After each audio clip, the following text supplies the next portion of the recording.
G'day everybody, it's Morty Goldberg from Supertech Electronics, and today we're going to remove a Subaru sound system.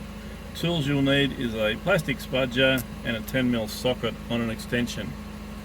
Now we're going to start by removing this part here. We started from over this side.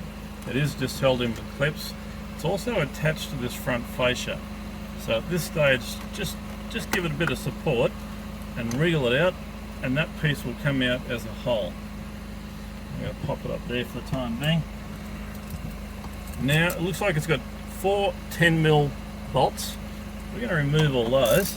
Okay, now that we've got the 4 10mm bolts out of the radio, the whole radio will come out. Now just be very careful not to damage any part of the dash.